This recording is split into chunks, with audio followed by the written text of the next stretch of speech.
Señor, te damos muchas gracias por todo lo que tú nos has hablado hasta este momento, Señor. Ha sido un tiempo realmente bonito, donde hemos podido conocer qué tienes para nosotros. Te pedimos, Señor, que nos puedas seguir hablando, Señor, puedas seguir hablando el corazón, Señor, por medio de nuestro hermano Marcelo. Te pedimos que le des a él toda gracia para compartir tu carga, Señor. Que sea un vaso donde el Espíritu Santo pueda fluir libremente. Lo bendecimos, lo guardamos de sí mismo. También preparamos nuestros corazones, nuestros oídos para escuchar tu palabra, para atender a ella, Señor.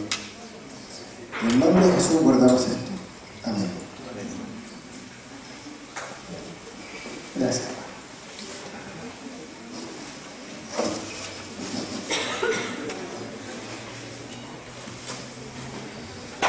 Muy bien. ¿Están cansados, chiquillos? No.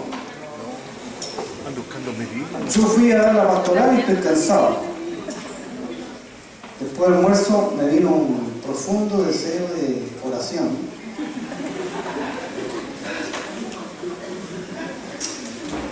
Y me quedé pegado en la oración.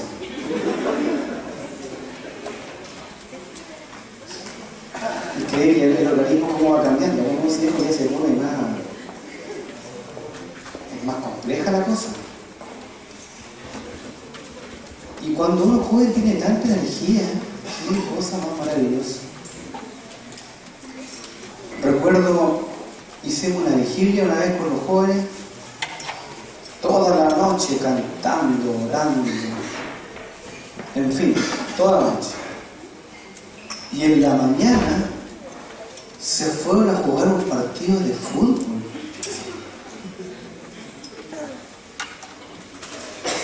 Y almorzaron y tenían otro en la tarde. Eso es tremendo. Los jóvenes tienen una energía espectacular, maravillosa. Sin embargo, la Escritura dice: los jóvenes flaquean, se debilitan, se cansan, pero los que confían en el Señor tendrán una fuerza, dice. Dice el Señor. A ver, ¿dónde? ¿Dónde? Isaías. Ya. Vamos a abrir la carta de Timoteo. Tengo algunas cosas que decirles. A ver, antes de eso, Hechos. Libro de Hechos.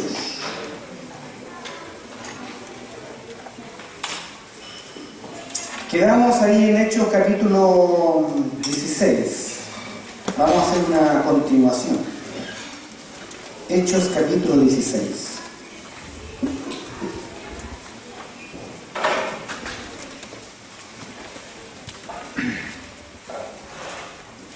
Hechos 16.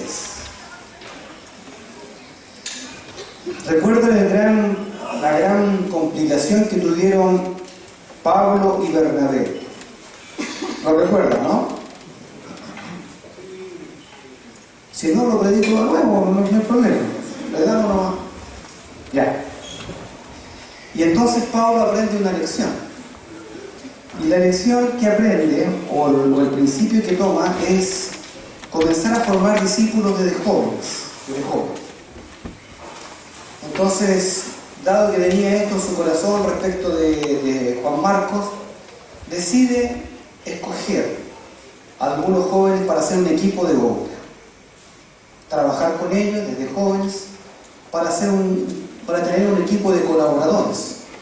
Y entonces en el capítulo 16, Pablo dice así, dice la Escritura, dice que después llegó a Derbe y a Listra, y aquí había allí cierto discípulo llamado Timoteo, hijo de una mujer judía creyente, pero de padre griego. Y daban buen testimonio de él los hermanos que estaban en Listra y en Iconio. Quiso Pablo que éste fuese con él, y tomándole, le circuncidó por causa de los judíos que había en aquellos lugares, porque todos sabían que su padre era griego. Y entonces comienza a hacer la obra junto con Silas y Timoteo y otros hermanos más que se fueron incorporando. Que parece que Lucas también iba con ellos, por causa que habla ahí en los versículos siguientes. Lucas se incluye, que es el relator, se incluye en el equipo. Aparece en escena Timoteo. Timoteo es un personaje en la Escritura, un niño, un joven, que fue criado en la fe, por su abuela, por la fe de su abuela, por la fe de su madre. Ustedes ya conocen y han escuchado varias veces estas enseñanzas. Y en la primera y la segunda epístola de Timoteo tenemos algunos asuntos importantes a tratar que yo quisiera conversar con ustedes. Partimos entonces en la primera carta a Timoteo. Vamos a tomar la hora porque en la mañana tuve mucho tiempo, 19:15. ¿Hasta qué hora tenemos, hermano? Más o menos. 12 de la noche. Ya. Está bien. Primera carta a Timoteo. Así como Pedro llamó a Marcos su hijo. De hecho, a ver, mantengan abierto a Timoteo. Todos trajeron Biblia, ¿cierto? Tienen Biblia tecnologizada, grande, ya. Los celulares, ahora uno no sabe si están leyendo la Biblia o están... Es un riesgo ese, la tentación la tienen ahí en un solo movimiento. Fíjense en Hechos, mantengan abierto a Timoteo porque vamos a volver a Timoteo, pero fíjense en Hechos, capítulo 10, Hechos capítulo 10, versículo 38. Pedro tomó a Timoteo como un hijo en la fe, porque Pedro circundaba permanentemente la casa de María, era un centro de operación, un centro de obra, se reunían los hermanos, Pedro llegaba a esa casa permanentemente y había una comunión especial con Juan Marcos, había una relación, llegó el hermano Pedro, lo saludaban, comían juntos, tenían la reunión, en fin, había una relación, una vida de iglesia muy linda que se daba en esa casa. Y donde Juan Marcos se fue criando, fue creciendo, fue desarrollando su fe, al amparo de Pedro, que era uno de los personajes importantes de la iglesia de Jerusalén. Y en el capítulo 10, versículo 38, tenemos el Evangelio de Pedro. Pedro, por su característica de personalidad, Pedro era un hombre inquieto, un hombre con cierta impulsividad, un hombre que antes de pensar actuaba y luego pensaba, un hombre muy fuerte también de carácter, el primero en ir, el primero en presentarse para ir a morir por Cristo, pero también el que cometía la equivocación en primer lugar, un hombre fuerte de carácter. Entonces Pedro tenía una visión del Señor distinta a la visión que tenían los otros discípulos. Juan, como ya dijimos en la mañana, Juan era más contemplativo. Juan no era un hombre de operar mucho, aunque era muy radical en sus posiciones, porque fueron llamados por el mismo Señor les puso hijos del trueno, o sea que eran hombres fuertes, de decisión fuerte. Sin embargo, Juan tenía una mirada más contemplativa del Señor, más detallista. Pedro era un hombre más de acción, de operación, de confrontación. Y Dios usó eso, por eso le pone Pedro. Tú no te vas a llamar Simón, te llamarás Pedro. Porque Pedro era una roca, una piedra, que seguramente iba a romper, iba a chocar, iba a abrir nuevos lugares, una piedra lanzada por el Señor que rompería espacios y abriría nuevos lugares para hacer la obra. Pedro fue el primero que predicó en Hechos capítulo 2, el que se puso en pie y habló y se convirtió en gente. Pedro, a él se le fueron dadas las llaves del reino, abrió el reino en Hechos capítulo 2. Pedro, su personalidad. Mire qué interesante. Dios trabaja con nuestra personalidad. Dios trabaja con tu personalidad. A Dios le interesa tu personalidad. Mucho. ¿Cómo eres? ¿Qué piensas? ¿Cómo te contactas con el medio, con los demás? Eso Dios lo usa muchísimo. Le interesa a Dios. Qué bueno, ¿eh? Qué bueno saber eso. Entonces, aquí, en el versículo 38, podemos decir que este es el Evangelio de Pedro. Fíjense. Está hablando Pedro está hablando, y el versículo 10:38, capítulo 10, versículo 38 dice, 37, vosotros sabéis lo que se divulgó en toda Judea, comenzando desde Galilea, después del bautismo que predicó Juan. Cómo Dios ungió con el Espíritu Santo y con poder a Jesús de Nazaret. Y cómo Jesús, anduvo haciendo bienes y sanando a todos los oprimidos por el diablo, porque Dios estaba con él. Así ve Pedro a Jesús, como un hombre ungido por el Espíritu Santo, con poder, un hombre que anduvo haciendo bienes, sanando, operando, actuando, echando fuera demonios. Esto es lo que quedó en la retina de Pedro respecto de Jesús. Y entonces Pedro, como tenía a Juan Marcos, y como Juan Marcos siempre estaba cerca de él, y seguramente Marcos y los hermanos le decían: Pedro, tú que estuviste con el Señor, usted que conoció al Señor Jesucristo cuando estuvo entre medio nuestro, y antes que esté en el trono, en su trono, ¿cómo era el Señor? Cuéntanos alguna historia del Señor. Y entonces Pedro comenzaba a contarle a los hermanos la historia que el Señor le había contado en persona, como primer testigo. Y seguramente Marcos le preguntaba muchas veces, y se iban los hermanos, y Marcos comenzaba a preguntarle a Pedro: hermano Pedro, ¿y el Señor cómo era su aspecto, su personalidad? ¿Qué características usted podría decir del Señor? Y entonces Pedro comenzaba a hablarle. ¿Y qué le hablaba a Marcos? Le hablaba la visión que él tenía de Jesús, de un hombre activo, un hombre que servía, que se entregaba, que se enfrentaba a Satanás, que oraba por los enfermos y sanaban, que oraba por los que tenían demonios y expulsaba demonios. Y entonces, ¿qué hace Marcos? Marcos, cuando tiene que escribir su evangelio, tiene la visión de Pedro. Vayan a Marcos, vamos a Marcos. Juan Marcos tiene que escribir el evangelio. ¿Y qué visión tiene de Jesús? De un hombre infatigable. Infatigable. Marcos capítulo 1. Entonces Marquito, Juan Marcos, comienza a ver al Señor y a imaginarse al Señor, y que el Espíritu Santo comienza a dibujar la persona del Señor en su mente, en su corazón, a dibujar una dimensión del Señor que para muchos era desconocida, y que Pedro la tenía tan fresca en sus relatos, y comienza a traspasarla a su hijo Marcos, como le llama tiernamente en primera de Pedro. Y Marcos comienza a escribir su evangelio y escribe a un Jesús tremendamente activo. Fíjense que hay una palabra, por ejemplo, por señalar, en el capítulo 1, versículo 10, la palabra "y luego", esa palabra del versículo 12, "y luego", el versículo 20, "y luego", y varias otras más, es una palabra que se repite 54 veces en todo el Nuevo Testamento, y 42 veces está en este evangelio. De las 54 veces solamente, las 54 veces que está en toda la Biblia, 42 veces está en este evangelio, y significa inmediatamente, y luego inmediatamente, y el Señor entró, inmediatamente hizo todo otro, y luego hizo todo otro, inmediatamente salió y echó fuera demonios, inmediatamente. Es un evangelio muy rápido, porque lo que está haciendo Marcos está describiendo la acción del Señor como un hombre infatigable que trabaja.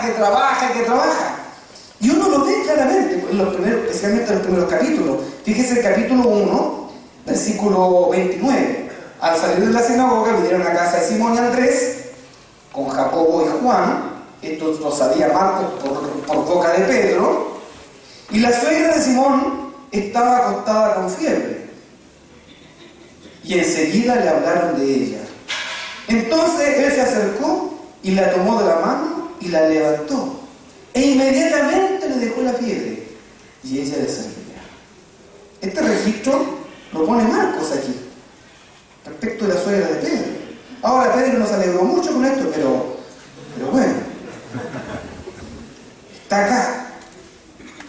Y fíjense el versículo 32, qué interesante. Cuando llegó la noche, noten estos detallitos.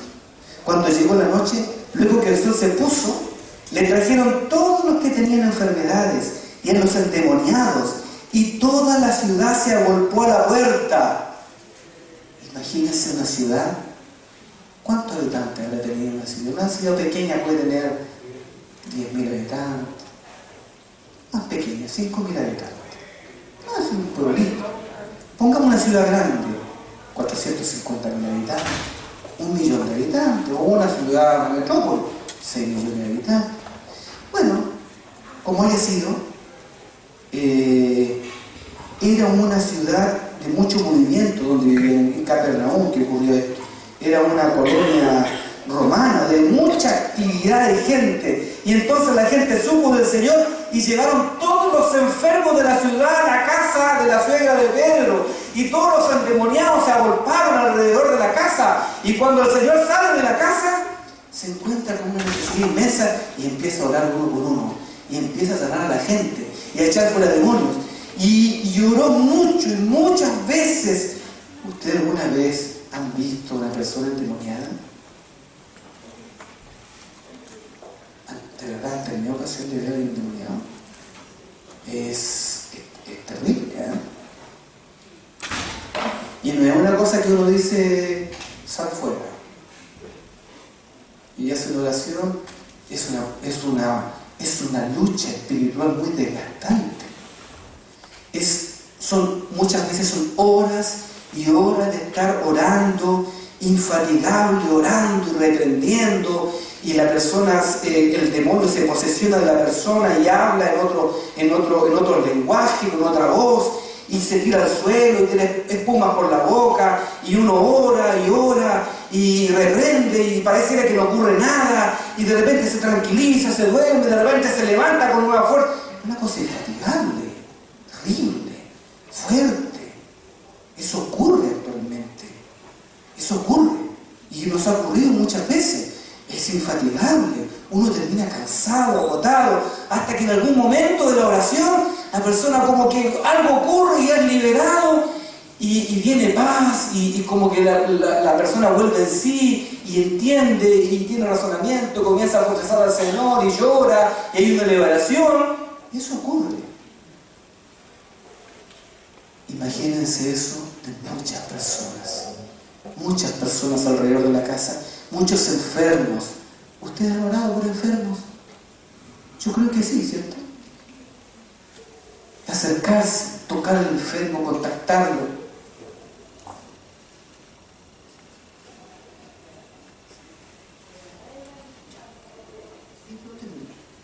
Disculpe, hermano. Los que no van a la cocina se quieren retirar y hay varios vehículos en el pasillo. Son como 4 o 5 que hay. Quieren para por favor de la salida. No se preocupe, estamos en familia, estamos en casa, no hay problema. Los chicos que tienen los vehículos van a sacar problemas. Entonces, ¿qué ocurre allí? El Señor, fíjense el versículo, el 34, y sanó a muchos, de todos los que se agolparon en la puerta, sanó a muchos que estaban enfermos de diversas enfermedades, echó fuera demonios, y no los dejaba hablar a los demonios, porque le conocían. Yo me imagino el Señor terminó agotadísimo, hermanos, agotado, cansado, sudando, con hambre, con sed, agotado después de una lucha espiritual. Ahora, ¿qué ocurre en el versículo que viene, el 35? Debe haber terminado muy tarde en las noches. Los que saben de esto, los pastores saben de esto. Uno a veces va a visitar a alguien y se queda tratando un problema hasta altas horas de la noche, a veces la madrugada. A uno le toca salir a las 3, 4 de la mañana a resolver un problema grave de una familia, de un matrimonio, que se van, que se separan, que dificultades graves, de enfermedad, de dolor, ir a ver un hermano en un hospital de emergencia. Era tremendamente agotador. En esas circunstancias, eso le ocurrió al Señor. Eso, lo que en alguna instancia algo hemos vivido nosotros de ese servicio, lo que hemos estado trabajando, algo hemos tocado de eso. El Señor lo hizo en la práctica efectivamente muy bien. Y al otro día, seguramente durmió un par de horas, descansó un par de horas, dice, levantándose muy de mañana, siendo aún muy oscuro, salió y se fue a un lugar desierto y allí oraba. Noten esos detalles. Después de todo eso, no importa, se levantó temprano y se fue solo, muy temprano, ni siquiera había amanecido, y allí oraba con su su padre. Y así sigue el relato. Sigue una y otra vez, levantándose de allá, etcétera, etcétera, etcétera, etcétera. Es un evangelio tremendamente rápido. Ustedes lo harán. Hagamos una sinopsis rapidito, fíjense. Capítulo 2, versículo 2. E inmediatamente se juntaron muchos, de manera que ya no cabían ni aún en la puerta, y les predicaba la palabra. El capítulo 2, versículo 3. Después volvió a salir al mar, y toda la gente venía a él, y les enseñaba.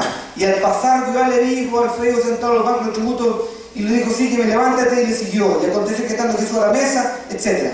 El versículo 3, 20. Y se agolpó de nuevo la gente, de modo que ellos ni aún podían comer pan. Fíjense qué detalle. Cuando lo oyeron los suyos, vinieron para prenderle, su familia, porque decían: está fuera de sí. Es como que estaba enajenado trabajando y sirviendo. La gente estaba asustada. Su mamá se asustó, sus hermanos, su familia. Y Jesús se enloqueció. No duerme este hombre, no come, sirve y ora y trabaja y trabaja. Este es el evangelio de Pedro. Pedro escribe en la mano de Marcos esto. Fíjense más adelante, capítulo 4. Otra vez comenzó Jesús a enseñar junto al mar, y se reunió alrededor de él mucha gente, tanto que entrando en una barca se sentó en ella en el mar, y toda la gente estaba en tierra junto al mar.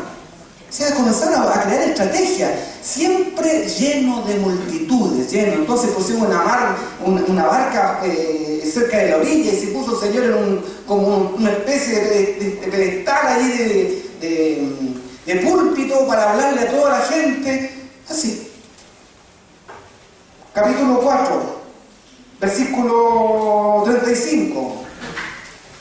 Aquel día, cuando llegó la noche, le dijo: pasemos al otro lado a descansarse, pues vamos al otro lado a descansar, ya vamos. Y partieron para allá en la barca al otro lado, y despidiendo a la multitud, le tomaron como estaba en la barca, y había también con él otras barcas. Pero se levantó una gran tempestad y viento, y echaba la sola la barca, nada. Versículo 1. Y pasando otra vez Jesús en una barca a la otra orilla, cuando llegó, se reunió alrededor de él otra gran multitud, y él estaba junto al mar. No, si Jesús no descansaba. Después de la tormenta y todo lo que ocurrió, llegan allá. Vamos a llegar a la orilla a descansar en la playita un ratito. ¡Ay, qué rico! Ya se bajaron todos. ¿Y quiénes estaban? Una multitud de enfermos, endemoniados, y los discípulos, chao. Y entonces, ¿qué hacía el Señor? Vamos orando y trabajando, infatigable. Este es el evangelio de Pedro a través de Marco. El capítulo 6, cortito. Salió Jesús de allí, versículo 1, y vino a su tierra, y le seguían sus discípulos, y llegando al día de reposo comenzó a enseñar en la sinagoga, y muchos oyéndole se admiraban y decían: ¿de dónde viene estas cosas? Versículo 31, les dijo: venid vosotros aparte a un lugar desierto y descansad un poco, le dice a sus discípulos, porque eran muchos los que iban y venían, de manera que ni aún tenían tiempo para comer. Y se fueron solos a una barca a un lugar desierto. Ya, y una sinopsis cortita. Podemos seguir con varios versículos más. Lo que yo quiero dejarles, por lo menos, lean este evangelio de Marco, noten los detalles. Es impresionante. Y Marco bebió de esto de Pedro. Y entonces Pablo toma a Timoteo y comienza a traspasarle también las palabras. Lo que Pablo tenía, comienza a traspasárselo a Timoteo. Y entonces tenemos las cartas de Timoteo. Y ahora entramos a las cartas. Entremos a las cartas. Primera carta de Timoteo. ¿Me están siguiendo? ¿Están todos acá? Ya, amén. Gracias. Muy bien. Entramos a las cartas de Timoteo. Aquí hay varios consejos y traspasos prácticos de Pablo a Timoteo. Porque Timoteo era era un discípulo que fue formado de la juventud, joven, y cuyas características de personalidad aparentemente, al leer la carta, era un joven más bien que necesitaba siempre un impulso, un aliento. Uno al leer la carta se da cuenta que Timoteo tenía como más bien una personalidad posiblemente un tanto tímida, asociado a aspectos más melancólicos, más introvertido, más hacia adentro. Era un discípulo buenito, muy buenito. Y entonces Pablo, por el tono con que le habla, por este tono que siempre Pablo le manda, le dice a esto, ocúpate acá, ocúpate allá, huye de esto, hace esto, sigue esto, pareciera que Timoteo necesitaba esa exhortación, esa consolación permanente. Tal vez hayan aspectos en la vida de Timoteo. Parecía que el papá no está presente aquí en la vida de Timoteo. Se menciona a su mamá, a su abuela. El papá era griego, dice como tal vez faltó esta figura masculina que le ponga un poco un ritmo. La masculinidad pone un componente importante en nuestras vidas. De verdad. Como lo femenino pone una cosa más contenedora, una cosa más emotiva, la masculinidad pone una firmeza que todos necesitamos, hombres y mujeres. Y es importante que ustedes se preparen en esto, porque cada uno será padre algún día y tendrán que poner esos ingredientes en los niños que les van a nacer. Porque uno se casa y tiene hijos. Y entonces esos hijos tienen que recibir alimento de los padres. Y entonces el papá, nosotros los varones, ponemos un ingrediente que las mamás no tienen, y las mamás ponen su ingrediente, y los niños van alimentándose y creciendo en su personalidad y se van desarrollando. Entonces, cuando esos ingredientes a veces no están del todo equilibrados, balanceados, ocurre que por rasgos normales, naturales de nuestra esencia, nos tendemos a desequilibrar en nuestras decisiones, en nuestra personalidad. Y por eso somos todos tan distintos. Y cuando la alimentación que recibimos no es del todo balanceada y un tanto desequilibrada, entonces recibimos ciertas secuelas en nuestra personalidad. Y es importante que tengamos un autoconocimiento, tengamos y sepamos cómo funcionamos, cómo soy yo. Le hago una pregunta. Si usted tuviese que escribir ahora una definición de cómo es usted, ¿qué pondría? ¿Qué pondría en usted? Una tarea, la tarea es, ¿qué pondría de ti mismo? Defínete. ¿Qué pondrías en esa hoja? ¿Qué aspectos tuyos reconoces y tienes como un autoconocimiento? ¿Sabes quién eres? ¿Qué preferencias tienes? ¿Qué te gusta? ¿Qué no te gusta? ¿Cómo reaccionas? ¿Cuáles son tus mayores rasgos que te predominan? El autoconocimiento es bastante bueno, es bueno. Es bueno saber cómo uno es. El mecanismo de conocer eso es el riesgoso, porque algunos postulan que la introspección, donde uno profundiza dentro de sí, eso no es el mejor camino para conocerse. El camino de conocerse es conocer a Dios y que Él me examine. Examíname, oh Señor, como dice David, ¿cierto? Es en una compenetración con Él. Es como ir conociéndolo a Él y conociéndome en Él. Que es distinto. Bueno, es un tema re largo ese, pero por lo menos quiero decir lo siguiente. Que este camino de conocerse es algo que ustedes tienen que ir explorando. Fíjense cómo le dice Pablo a Timoteo en el capítulo 4, voy a ir dando algunas indicaciones. El capítulo 4, versículo 16. 4:16, primero. Voy a dar algunos elementos como para ir creciendo, desarrollándonos en la fe, como para elementos a tener presentes en nuestra vida como hijos de Dios, para crecer. Fíjese cómo le dice. Dice, ten cuidado. ¿Cómo dice? ¿De quién? ¿Cómo es eso? A ver, ¿cómo es eso? Ten cuidado de ti mismo. Mire qué interesante. Ten cuidado de ti.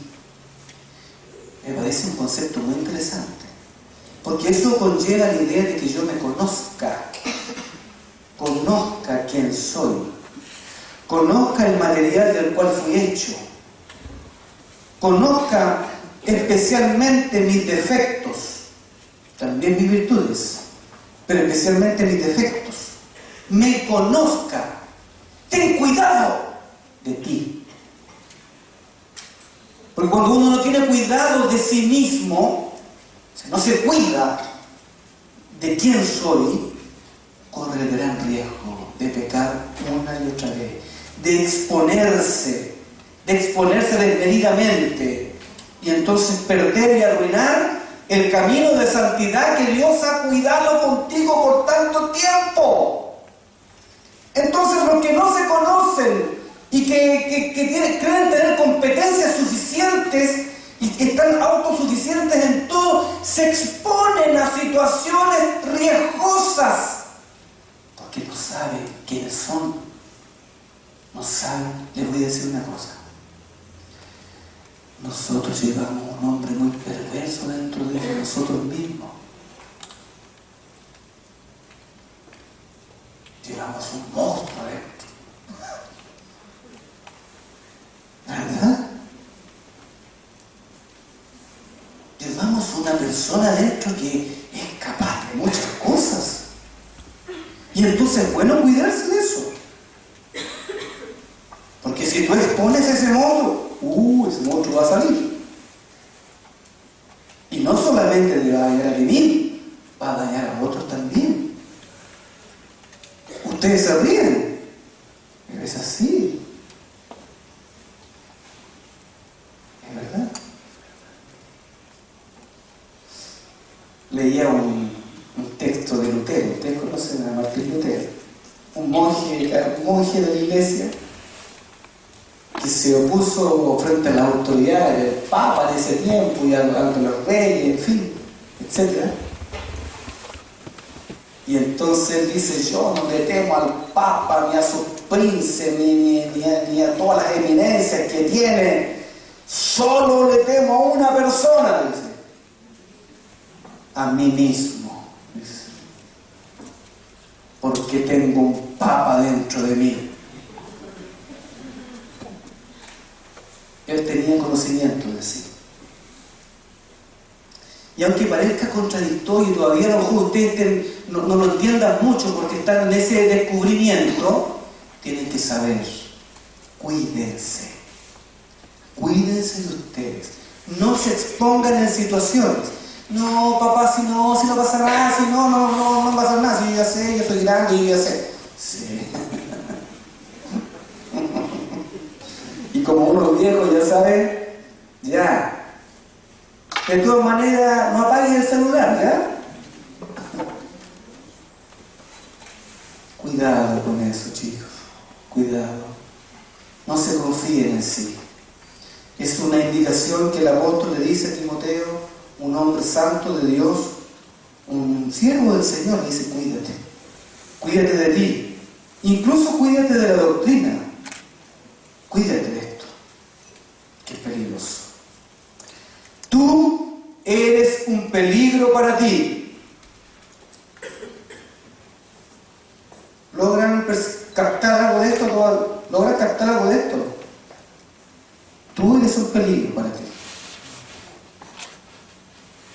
Pareciera extraño, ¿eh? Un lenguaje muy extraño, pero es verdad. Esto da hecho un contexto.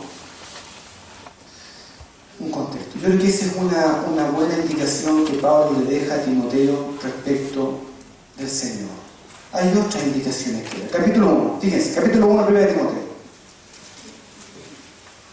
Pablo, con todo el amor que le tenía a Timoteo, con el deseo, con el cariño, deseo de cercanía, de afecto, le dice en el capítulo 1, versículo 5, pues el propósito de este mandamiento es el amor nacido de corazón limpio, de buena conciencia, de fe no fingida, de las cuales cosas desviándose algunos se apartaron a vana palabrería, queriendo ser doctor de la ley, sin entender ni lo que hablan ni lo que entienden. Algunos se apartaron del corazón limpio, de la buena conciencia, de la fe no fingida. Fíjense el versículo, capítulo 1, versículo 18. Este mandamiento, dijo Timoteo, te encargo para que conforme a las profecías que se hicieron antes en cuanto a ti, milites por ella la buena milicia, manteniendo la fe, manteniendo la buena conciencia, desechando la cual naufragaron en cuanto a la fe algunos. ¿Quiénes? Los mismos que del capítulo del versículo 5, algunos. ¿Quiénes? Dice, de los cuales son Himeneo y Alejandro, y comienza a nombrar algunos. ¿Qué les pasó a estos algunos? Desecharon la conciencia. Y aquí hay otro elemento importante. Fíjense, hay varias parejas en las cartas de Timoteo. Fíjense en 2 Timoteo, vayan a 2 Timoteo, capítulo 1, versículo 15. Ya sabéis esto, que me abandonaron todos los que están en Asia, de los cuales son Figelo y Hermógenes. Capítulo 2, versículo 17. Y su palabra carcomerá como gangrena, de los cuales son Himeneo y Fileto, que se desviaron de la verdad diciendo que la resurrección ya se efectuó y trastornó la fe de algunos. ¿Qué pasó con estos personajes? ¿Qué pasó con estos hermanos? Desecharon la buena conciencia. Y Pablo dice, Timoteo, cuidado, cuídate de ti mismo, no solamente de esto, cuídate porque algunos desecharon la conciencia. La conciencia, hermano, la conciencia es algo muy importante. Qué importante es la conciencia. La conciencia funciona en nuestro espíritu, nuestro interior. Y es eso que ilumina, es lámpara de Jehová el espíritu del hombre, dice Proverbio. Es eso que ilumina el camino, que habla, eso que no se puede ahogar, no trata de ahogarlo, pero que habla. ¿Les ha ocurrido que les habla la conciencia? ¿No te ha ocurrido? ¿Y cómo lo hacen hoy? A mí me habla. Y parece una vocecita que me habla. Estuvo mal. Y sale de la nada así. Y habla. Y uno dice, es que soy yo, son mis pensamientos. Y te vuelve a hablar de nuevo, y te molesta de nuevo. Y te molesta una y otra vez. Qué interesante, ¿eh? La conciencia es un elemento de nuestro interior, de nuestra vida interior muy buena. ¿Qué ocurre en la conciencia? En algún momento el espíritu tenía una función media atrofiada. Pero ¿qué ocurre? Cuando viene el Espíritu de Dios, Romanos, vamos a Romanos rápido. Vamos a hacer un recuento bien rapidito. Romanos capítulo 8. Cuando viene el Espíritu de Dios, el Espíritu de Dios activa, opera, da vida a nuestro espíritu, activa la conciencia, la regenera, la restaura y comienza a operar, a hablar. Capítulo 8 de Romanos dice, versículo 16, el Espíritu mismo da testimonio a nuestro espíritu. Hay una relación de espíritu a espíritu. Viene el Espíritu Santo, nuestro espíritu nos despierta y ¿qué hace? Comienza la vida comienza a operar dentro del interior. Ustedes saben, nosotros somos espíritu, alma y cuerpo. Interiormente Dios deposita su vida y el espíritu comienza a operar, comienza a dar vida. Y esa vida despierta la conciencia, la regenera. Hay una relación del espíritu con el espíritu. Se operan, se amalgaman, se hacen uno. Una sola cosa. Ya no es el Espíritu Santo, el espíritu del hombre. Hay una relación ahí preciosa y el hombre comienza a tener vida y la conciencia habla. Entonces, fíjense que es tan importante la conciencia, aún antes, es tan importante porque Romanos capítulo 2, fíjense, aún en aquellas personas que no conocieron nunca al Señor. La conciencia de alguna manera va a atestiguar delante del trono de Dios. Fíjense el capítulo 2, versículo 12. Pablo habla de aquellas personas que por alguna razón no tuvieron el Evangelio, no conocieron la ley, nada, y llegaron ante el trono de Dios. Aquel nativo allá perdido, no sé en qué zona, en la selva, que nunca supo de nada y se murió y terminó la historia, y llegamos todos delante del trono de Dios. ¿Qué ocurre con ese nativo? ¿Cómo va a ser juzgado? ¿Cuántas personas hay así? Muchísimas. Entonces, Pablo dice, resuelve esto, dice, la conciencia va a ser un buen elemento para Dios. ¿Qué dice? Fíjese, porque todos los que sin ley han pecado, sin ley también perecerán, y todos los que bajo la ley han pecado, por la ley serán forjados, porque no son los oidores de la ley los justos ante Dios, sino los hacedores de la ley serán justificados. Porque cuando los gentiles, que no tienen ley, que no tienen el mandamiento, que no conocen los mandamientos de Dios, hacen por naturaleza lo que es de la ley, estos, aunque no tengan ley, son ley para sí mismos, mostrando la obra de la ley escrita en sus corazones, dando testimonio su conciencia y acusándoles o defendiéndoles sus razonamientos en el día en que Dios juzgará por Jesucristo los secretos de los hombres conforme a mi evangelio. Miren qué interesante es la conciencia. La conciencia es un elemento importante. Es un aparato que puso Dios en el hombre que va a atestiguar en aquel día. Entonces, cuando el nativo se encuentre delante del trono de Dios y ve a Jesucristo, su conciencia va a testificar y la conciencia va a decir, esto era lo que yo siempre quise. Y entonces Dios va a decir, este es mío. Porque la conciencia va a testificar. Yo creo que eso va a ocurrir con los niños que tienen problemas de trastornos mentales. Los niños con síndrome de Down, o cualquier niño que uno dice, bueno, ¿qué ocurre con esto? ¿Cómo Dios nos va a juzgar? Nos va a juzgar espiritualmente. En aquel día llegaremos delante del trono de Dios y todo nuestro sistema neurológico, todo pasará. ¿Qué va a quedar? Vamos a quedar delante de Dios, pero la conciencia va a operar. Y si ese niño, que en nuestra vida terrenal, ese joven, esa persona, esa señorita, tenía un problema de relacionamiento con la vida social, una incongruencia, ese niño va a llegar delante de Dios. Y si su corazón se enciende cuando ve a Cristo, entonces Dios, por la gracia de su misericordia, lo va a salvar. Yo creo que algo así ocurrirá. Entonces la conciencia es importante. ¿Cuánto más cuando viene el Espíritu Santo? Fíjense Hebreos, capítulo 10. Hebreos. ¿Qué dice el libro de Hebreos? Hebreos capítulo 10 dice, no el 9. Hebreos capítulo 9, versículo 14. El autor del libro de Hebreos, no sabemos quién es, pero sabemos sí que es el Espíritu Santo, dice así. Hebreos capítulo 9, versículo 14. Ya voy a esperar un poquito. Dice, ¿cuánto más la sangre de Cristo? Aleluya. ¿Cuánto más la sangre de Cristo? El cual mediante el Espíritu Eterno se ofrece a sí mismo sin mancha a Dios. ¿Qué hará? Limpiará vuestras conciencias de obras muertas para que sirváis al Dios vivo. ¿Qué ocurre en la regeneración? Viene la sangre del Señor, viene la obra redentora, nos limpia, nos restaura, nos regenera, limpia nuestra conciencia, la equilibra, la pone ahí en un estado depurado para que comience a operar ahora conforme a la voluntad de Dios. Por eso, Pablo en Romano, vuelvan a Romano, aleluya, gracias Señor, por la Biblia, dice el capítulo 9, Romanos capítulo 9, Pablo dice esto, fíjense, y aquí hay una relación bonita entre el espíritu y la conciencia. 9, Romanos 9 dice, verdad digo en Cristo, no miento, y mi conciencia me da testimonio en el Espíritu Santo. ¿Se dan cuenta qué interesante? La conciencia da testimonio del Espíritu Santo. La conciencia equilibrada, calibrada, esa es la palabra. Calibrada ahora por la sangre del Señor, comienza a hablar y a operar conforme al Espíritu Santo, colabora con Dios.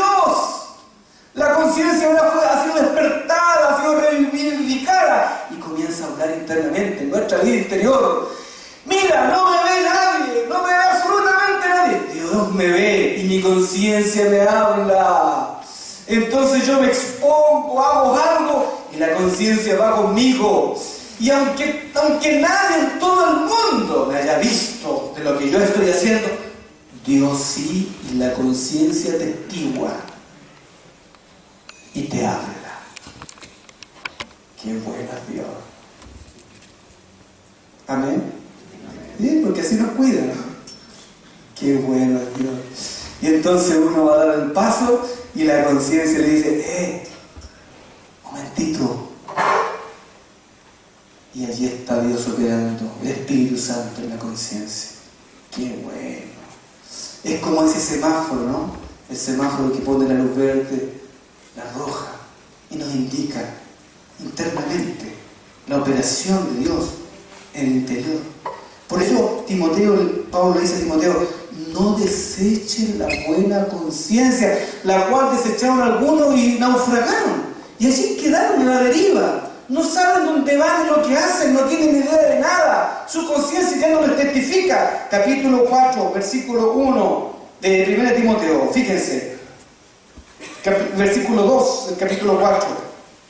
¿Qué llega a ocurrir cuando uno no escucha su conciencia? No escucha el Espíritu Santo allí que habla en la conciencia. Capítulo 4 de 1 Timoteo. Le dice Pablo a Timoteo. Dice... Pero el Espíritu dice claramente que en los posteros tiempos algunos apostatarán de la fe, escuchando espíritus engañadores y doctrinas de demonios, por la hipocresía de mentirosos que, teniendo la conciencia cauterizada, la conciencia, etcétera, prohibirán casarse, mandarán a hacer alimentos, etcétera. ¿Por qué? Porque tiene una conciencia cauterizada. La conciencia habló una vez, 2, 3, 10, 20, 30 y no lo obedecieron y la ahogaron. ¿Qué ocurre? Esa conciencia comienza a cauterizarse y ya comienza a debilitarse y entonces no habla y quedan a la deriva como náufragos allí, náufragos en el mar, en alta mar, llevados por las corrientes de la mar, azotados por el sol allí. ¡Qué terrible! Eso es terrible. Por eso es muy bueno cuando alguien ha cometido un error, que se sienta mal, y se siente mal y pide perdón y viene y una y otra vez, no importa que venga las veces que venga. Si viene es porque tiene conciencia, es porque hay vida, es porque está operando, hay vida, hay oportunidad y salvación. Pero en aquel que no viene, que no habla, que calla, que ahoga la conciencia, con un riesgo peligrosísimo de cauterizar su conciencia. Y cada vez más se va adentrando en la mar, el mar va quedando allí, con la posibilidad de quedar náufrago, perdido. Nos contábamos, hermanos, en Cuba. Ustedes saben, el régimen que existe allí en Cuba es bien delicado. Y entonces la gente hace balsas con artefactos, con cosas de la casa, con tambores, con neumáticos. Y en un acto de desesperación se suben en la balsa y se lanzan con remo, porque a unas buenas millas se puede ver a lo lejos las luces de Miami. Entonces hay una esperanza de liberarse de la situación en la que viven. Y muchos hermanos nos cuentan que hay hermanos que se han viajado y que no supieron nunca más de ellos. No se sabe si llegaron o no llegaron, se perdieron, quedan a la deriva. Algunas noticias hemos visto nosotros de eso, ¿cierto? Es increíble. Contaba un hermano que su hermano sanguíneo se fue como con 15 cubanos, hicieron una balsa grande y partieron. Y vino una tormenta y los llevó a una isla, y los dejó en una isla, llegaron y naufragaron, quedaron en una isla abandonada. Y entonces llegó la policía y toda la policía marítima, ¿cómo le llaman? Los guardias costa, y al llegar los toman presos, ¿no? toman preso, y entonces se metieron todos en una caverna. Y entonces una caverna muy profunda. Y así que se quedaron afuera los policías esperando. Y se fueron entregando uno por uno, no tenían agua ni alimento. Uno por uno se fueron entregando, salieron y lo iban tomando preso. Pasados los días, salieron, y quedó él con otro amigo. Ya varios días, desfalleciendo, sin agua, sin nada. Y hasta que se entregó el amigo quedó solo, este muchacho. Solo, prefería morir, quedar muerto ahí adentro. Y entonces después en un acto así de agonizando, en su agonía, escuchaba el nombre de un nombre, que alguien gritaba afuera de la caverna, de la cueva, gritaba un nombre. Y él no entendía nada, entonces arrastrando se salió de la caverna y había un hombre con un yate grande, un yate, estos yates de muchos caballos de fuerza, de alta velocidad, y le dice, ¿tú eres, no recuerdo el nombre, ¿tú eres Juan Pérez? No, le dice. ¿Y quién es Juan Pérez? Juan Pérez es uno de los que estaba conmigo. Y el hombre dice, que me pagaron $5.000 de Miami por venir a buscar a Juan Pérez. No, si se entregó, se lo llevaron preso. Ya, te voy a llevar a ti para certificar que vine y me paguen los $5.000. Y entonces lo llevó a Miami. Y ustedes saben que un cubano que pisa tierra Miami, la tierra, todas las leyes lo protegen. Y entonces después el hermano le escribía a este otro hermano cómo fue su travesía. Tuvieron varios días en alta mar, sin comer, sin agua. Piensen lo que es eso en la vida espiritual. No escuchar al Señor. Que te habla. Y tú sabes, y uno sabe que es el Señor. Uno no puede negar. Si uno no puede. Uno puede ponerse obstinado. Uno puede tratar de callarse esta voz. Pero uno sabe internamente que es el Señor. Así que tienes dos caminos. O hacer lo tuyo, o le haces caso a esta vocecita. Que a veces nosotros la minimizamos y decimos, no, si soy yo, en mi mente.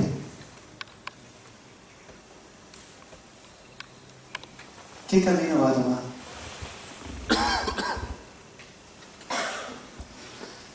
Ese es un elemento que Pablo entrega a Timoteo. Tal vez algunos están en momentos importantes de decidir sus vidas. Dan un paso y saben que al dar ese paso se pueden perder, exponer. Puede salir de ustedes lo peor de ustedes. Y corren un riesgo enorme. Y entonces los viejos, los padres, los que estamos allí, les decimos, les orientamos, cuidado, mira, no, yo lo voy a hacer, no, yo voy a decir, siempre he obedecido todo, pero esto yo lo voy a hacer. Ay, ahí están. Y las personas mayores sufrimos porque ya no son los niños chicos donde uno les da un palmazo en el trasero y lo manda a acostarse. Ya no se puede eso. Entonces tenemos la persuasión, la palabra. Pero hijo, pero hija, date cuenta, fíjate. Y no, y ustedes insisten, ya, y se van a sus camas y están en su habitación. Y la conciencia les habla. Pero sienten otra cosa. Las emociones les dicen otra cosa. Todo su ser afectivo les dice otra cosa. Incluso su sexualidad les llama a otra cosa. Pero la conciencia es libre y les habla. Y les habla y les dice, no está bien, cuídate. Ese acto de libertad lo tenemos todos. Todos tenemos la libertad de decidir, de escoger y de decidir, pese a mi llamado hormonal, pese a mi llamado sexual, pese a esta cosa que a veces es tan potente en mí, pese a mis emociones, pese a lo que quiero, pese a todo eso, mi conciencia me habla y yo digo, Señor, yo quiero creer, quiero obedecer y escojo por ti. Ese acto acto de misericordia y de salvación, es un acto potente en tu vida. Hazlo. Porque la conciencia es para salvación, no es para perdición. Pero el que no lo hace y el que sigue el otro camino naufraga y la pasa mal. Y en ese pasar mal puede ser riesgoso, puede morir. O puede pasar una experiencia tremendamente trágica, que le quedarán secuelas en su vida, secuelas espirituales y aún físicas, le quedarán en su vida. No podrá tener una vida plena. ¿Por qué? Porque no oyó a su conciencia, que le habló oportunamente. Y en aquel día, cuando estaremos con el Señor, cuando los secretos de los hombres se revelen, no podremos decir: yo no sabía, Señor, yo no supe. No, porque mi conciencia me va a testificar y me va a decir: yo te dije.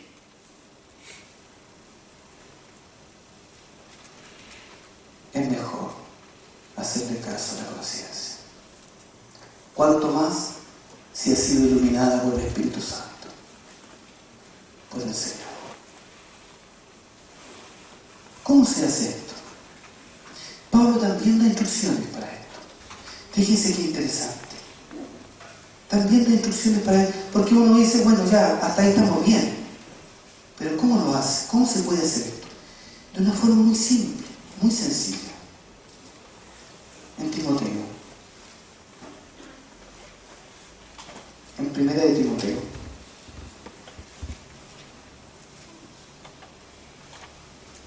Capítulo 6.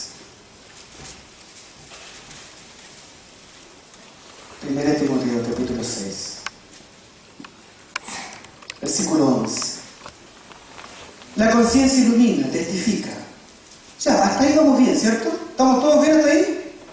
¿Amén? ¿Hay alguna amén o no? Amén. Solo un poquito. ¿Ya, amén? Amén. Ya, amén. No me asusten, por favor. Capítulo 6, versículo 11. ¿Cómo se hace esto? Porque también aquí es como una operatividad, ¿eh? Hay una operatividad en todo. Pablo le dice: mas tú, Timoteo. ¿Cómo lo define a Timoteo? Hombre de Dios, qué precioso. A mí me gustó tanto este pasaje. Hombre de Dios, varón de Dios. La palabra hombre es varón. Varón de valiente. Valiente de Dios. Hombre de Dios. Es un hombre que anda con Dios. Un hombre poderoso en Dios. Imagínense un hombre de Dios. Cuando habla de varón y varón, ¿no? Una mujer de Dios. Un hombre de Dios le dice: mas tú, Timoteo, hombre de Dios. Y Timoteo se miraba flacuchento, débil. Pero Pablo le dice: no, si tú eres un hombre de Dios. Y Timoteo miraba sus debilidades. ¿Qué hombre de Dios? No, si tú eres un hombre de Dios. Y entonces fue creciendo Timoteo interiormente y creyendo la palabra. ¿Verdad que soy hombre de Dios? Sí, yo soy un hombre de Dios. Fue creciendo Timoteo y creciendo y creciendo. Y entonces Pablo le dice, cuando Timoteo ya creyó en sí que es un hombre de Dios, le dice: ¡huye!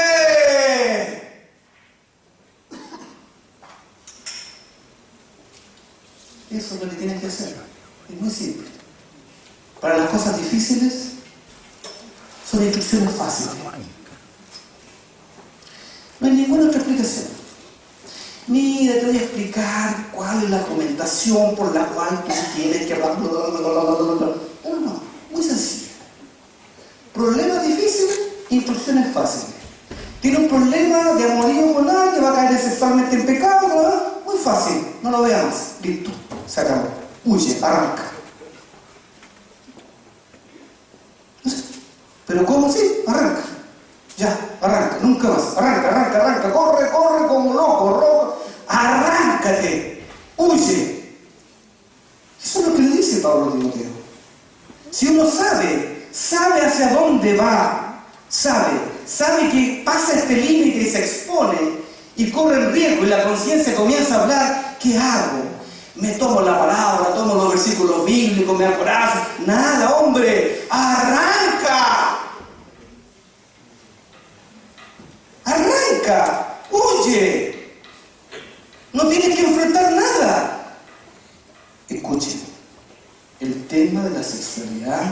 es una pelea perdida. Si usted quiere dársela de campeón, de campeona, y quiere decir, no, yo voy a mantener esta relación, pero no va a pasar nada. No. Es una tarea perdida, una pelea perdida. Se lo digo ya, ahora. La va a perder. Tarde o temprano la va a perder. Y no solo corre en riesgo su vida, integridad ética, sino su vida espiritual. Así que no dé la pelea. No se crea el gran hombre. Arranque nomás, arranque. Así que si alguien lo está mirando con otra mirada, si alguien está buscando con otras intenciones, arranca. ¿Está bien o no? Así sencillo.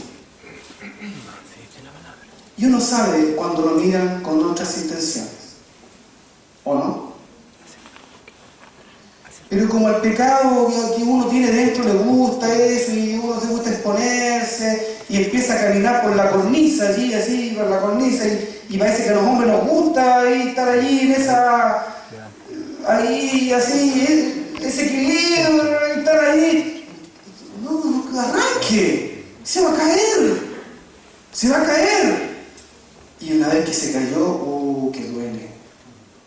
Duele haber perdido tanto. Qué necio fui. No le hice caso a mi conciencia, ni mis consejos, ni quienes me ayudaron. Si tu niña, tu joven, estás teniendo un amorío que tú sabes que no hay testimonio espiritual, tienes un testimonio afectivo claro, los afectos no son muy confiables. Los afectos, las emociones no son confiables para dirigir la vida. ¿Y por qué los afectos te van a embaucar, te van a tomar, te van a consumir, te van a llevar, van a buscar tu satisfacción, tus necesidades? Y como uno va creciendo y usted está en una edad grande ya, la sexualidad hay que resolverla de alguna manera. O sea, hay que mantenerla en el trono del Señor, saber llevarla, gobernarse con ella, saber enamorarse, saber educar la sexualidad. Hay que educar la sexualidad. Entonces, si tú sabes que estás en riesgo con esta persona, te lo han dicho personas inteligentes, espirituales, que tienen visión, no insistas. Y si tu conciencia interiormente te da testimonio en ello, aun cuando tus afectos te dicen, dale nomás, si es rico te va a gustar, etcétera, y todas las palabras afines, pero la conciencia al final ahí casi ahogada al fondo comienza a hablar y te dice, no insistas, hágale caso, arranque, tome su libro, tome su cartera, su mochila, tome sus cosas y comience a arrancar y arranca y huya, aún literalmente. Si usted sabe que va a estar ahí, no vaya para allá, pierda la clase, no importa. Va a perder la clase, pero va a salvar su vida. Si se sienta allá, siéntese en la otra esquina. Si está en ese lugar, de 4 cuadras más allá y llegue, no importa, llegue más atrasado. Arranque. Muy simple, pero va a salvar su vida. Todos fueron enseñados respecto de la vida de José, ¿cierto? Y lo saben. ¿Se acordaron de eso? Muy bien. Ahí tiene un ejemplo muy práctico. José en una situación de exposición extrema, al límite. Un acoso sexual potente, un tema muy complejo, y en su momento fue iluminado y huyó pilucho.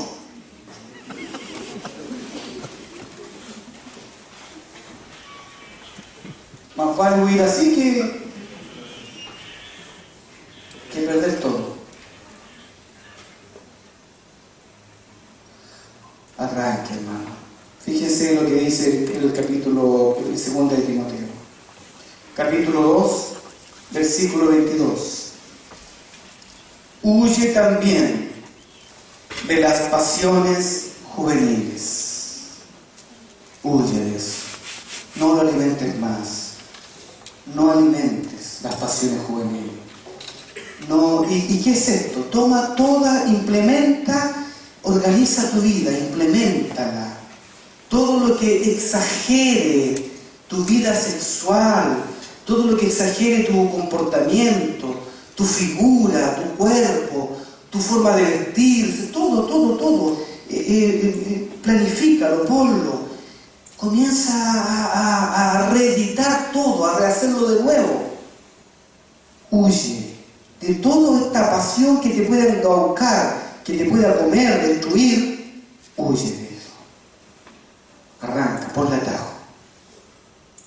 Y sigue la justicia, la fe, el amor, la paz, con los que de corazón limpio invocan al Señor. ¿Cuántos dicen amén? Amén. Yo espero que así sea en el corazón de cada uno. Una vez hice una clase a unos jovencitos, niñitos, 7º año. Bueno, un niñito, como dice, 7º año. Y entonces tenía que hablar de sexualidad. Y había un grupo de niñas, súper precoz. Y a mí me impactó. Bien sensuales, uno nota la sensualidad a veces, bueno, hombres también, pero muy sensuales. Y ya parece que habían tenido cierta actividad, ciertos acercamientos en la vida sexual. Y entonces tenía que hablarle yo de la sexualidad conforme a la visión de Dios y la abstinencia y lo bueno que es abstenerse de actividad sexual y esperar el momento oportuno para dar una sexualidad plena, saludable, sana, en un contexto de amor, de compromiso, en un contexto como Dios desea. Entonces me puse a hablar y todos los cabros empezaron a hacerme burla. Y todos como que se reían. Y el viejo ahí dando la clase y todos los cabros muertos en la risa. Bueno, ya pues. Dije, nos vemos la próxima semana. Ya, tío, chao. Entonces, Señor, ¿qué hago con estos muchachos? ¿Cómo enseñarles? Así que la próxima clase que fui, llevé 2 rosas.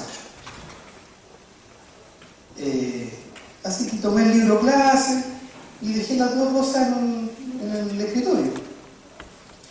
Y me puse así a pasar la lista, esas cuestiones que hacen los profes para que pasen la hora.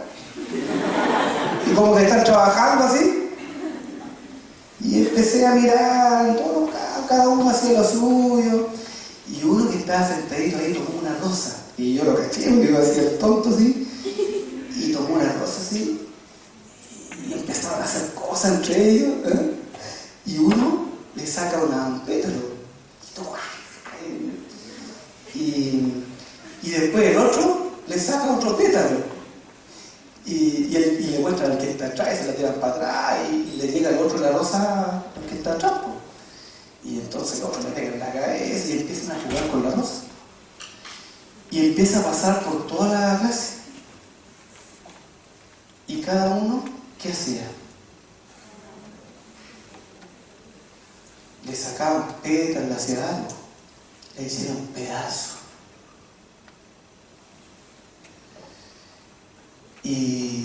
Y todos muertos de la risa, de mano en mano. Ya, entonces yo cerré el libro de clase. Y la otra rosa. Y todo, entre riéndose, medio serio, pétalos por el suelo. ¿Dónde está? Y nadie, ¿no? Que nadie hace nada y nadie dice nada. Oye, ¿quién vio la rosa? No, nadie. Y yo empiezo a revisar y está en el suelo un tallo, todo piñufla así. Y yo lo tomo y todo muerto de la risa. Y entonces tomo la otra rosa. Y la pongo así delante de todo. ¿Cuál es la diferencia? Esta rosa pasó de mano en mano. Y así quedó. Así es la sexualidad. Así es la sexualidad. Si no la cuidas, cada contacto es un pétalo que se va deshojando, que se va quitando, que se va dañando. Cada contacto. Y se va arruinando. Es al revés como dice el mundo. El mundo dice se gana experiencia. No se gana experiencia. Se arruina la vida. Cada clic es una ruina más. Cada página que yo veo, me voy ensuciando más. Me voy distorsionando.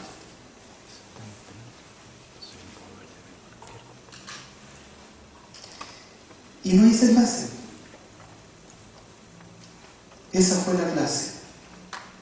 Pero me parece que todos entendieron.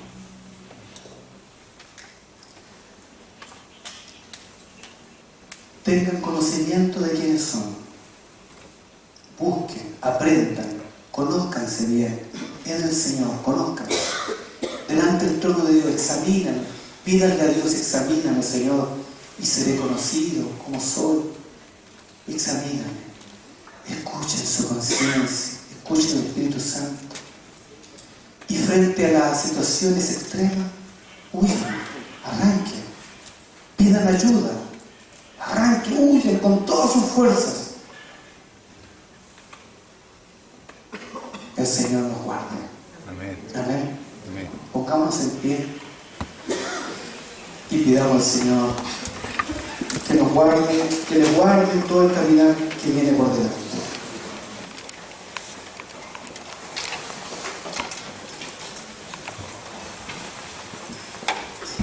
Cada uno tiene un contexto, una situación especial, particular, que nadie conoce y que solamente ustedes conocen, cada uno. Yo les pido que oren en ese contexto, en lo particular. Que oren delante de Dios ahora, que lo pongan delante del trono de Dios y pidan al Señor gracia y misericordia. Examina mi vida, Señor, díganle. Examina mi vida, enséñame a conocerme, ayúdame a escuchar tu voz y a obedecerla. Dame fuerzas para huir frente al peligro. Y oren por la situación, por su contexto, por su situación particular, por lo que está oprimiendo y confundiéndoles. Si están en esa situación, ahora es el momento de orar y ponerlo delante del Señor en un par de minutos. Tomémonos un par de minutos. Tomémonos un par de minutos. Expongámonos delante del Señor. Oh, sí, Señor. Señor. Oh, bendito es tu nombre, Señor. Bendito es tu nombre. Bendito es tu nombre, Señor. Gloria a ti, Señor. Gloria a ti. Gloria a ti, Señor. Gloria a ti. Honra y alabanza a ti. Bendito eres tú. Todos están viviendo algo especial y si alguno de ustedes necesita una ayuda adicional y en respuesta a la voluntad del Señor desea decirle amén al Señor, cualquiera sea la situación, venga aquí adelante un ratito, vamos a hacer una oración por todos los que necesiten una oración especial de ayuda, de bendición, de fe, de confirmación. Vengan y pasen adelante un par de minutitos, ocupemos un par de minutitos para orar los unos por los otros. Si es un acto de coraje, de valentía, quieren hacerlo, vengan y pasen adelante un ratito y oremos delante del Señor en confianza, en familia, delante del trono de Dios. Vengan, sin temor, no tengan temor. Oremos un momento. Todos los que necesiten y quieran ser bendecidos, que necesiten una oración de confirmación, de ayuda, de ánimo, de fortaleza, vengan y oremos un par de minutos. Entonces, solamente el Señor conoce lo que está en el corazón no tenemos juicios con nadie, todos vivimos cosas distintas, tenemos que tomar decisiones importantes y no queremos errar, así que vengan aquí adelante, cierren sus ojitos, nadie esté observando y mirando como observador, cierren sus ojitos, oremos los unos por los otros, expongámonos delante del Señor. Tal vez es un buen momento, una linda forma de terminar este retiro, pidiendo el favor del Señor, pidiendo el socorro del Señor, la ayuda en aquellos aspectos en que yo soy débil, en que me es difícil, en que no puedo, en que parece que las fuerzas no son suficientes. De no mediar una gracia sobrenatural, no podría hacerlo. Venga. Es una linda oportunidad para hacerlo delante del Señor, para pedir socorro al Señor. Órale al Señor, órale. Oh Señor, nos ponemos delante de ti ahora, hacemos esta oración delante de tu trono. Mira, Señor, a estos jóvenes que se presentan aquí en este espacio como en un acto de santidad, en un acto de fe, en un acto de amor a tu nombre, para exponer sus situaciones particulares, sus decisiones, sus más íntimos secretos, para exponer sus vidas, para ser examinadas por ti, y especialmente para pedir tu socorro, para pedir tu aliento, para pedir tu ayuda, para pedir que tú intervengas en aquello que ha sido imposible para la carne, para la fuerza, que ha sido imposible incluso para la voluntad de superar.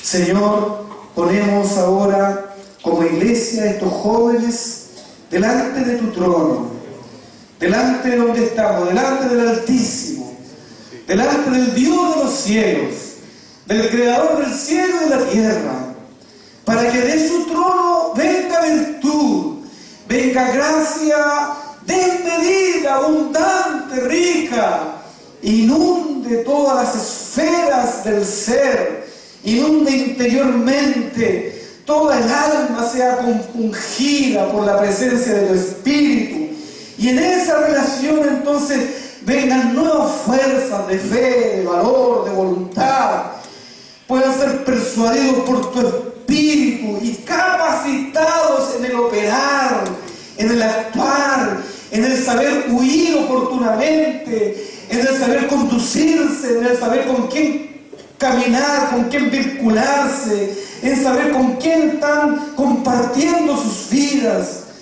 Que haya gracia, Señor, cada uno, cada jovencita, cada joven, para saber con quién establecer un vínculo afectivo. Que haya entendimiento, que haya salud. Si alguno siente que no tiene fuerza, que siente en una trampa, en un hechizo, Señor, de su propia mente, de sus propios afectos, ahora venga liberación, Señor, en el corazón, en el interior, en el mundo interior. Venga liberación de parte de tu Espíritu, Señor, para recibir fuerzas, para recibir gracia y ser libres en la voluntad para optar por ti, por tu santidad y por ti, Señor, por tu evangelio, por tus verdades. Oramos por aquellos que están presos de la pornografía, por aquellos que están siendo vinculados, atraídos, seducidos por una sexualidad distorsionada, equivocada, que mancha, que corrompe, que destruye. Señor, que seguramente lo han dado muchas veces, no han tenido fuerza para liberarse de esto. Señor, ahora por tu Espíritu, por el poder de tu palabra, por la fuerza que hay en tu nombre, por la potestad que hay en tu señorío, sean libres y reciban fuerza y gracia para conducirse libremente y en santidad delante de ti. Señor, guárdalos, Señor. Guarda a tus hijos, Señor, que te pertenecen, que los compraste a tu precio, con tu propia vida. Los compraste con tu sangre. Guárdalos, Señor. Guárdalos del maligno. Guárdalos de toda esta maquinaria que quiere atentar contra sus vidas, destruirlos, corromperlos. Guárdalos, Señor. Oh, sí, Señor, así sea. Nos ponemos delante de ti y dejamos esta oración delante de tu trono. Reciban gracia de Dios. Reciban gracia de Dios. Reciban poder de Dios. Reciban unción de Dios para ser hombres y mujeres libres, para vivir en santidad delante del Señor. Así sea, Padre, en el nombre de Jesucristo, nuestro Señor. Amén y amén. Así sea, Señor.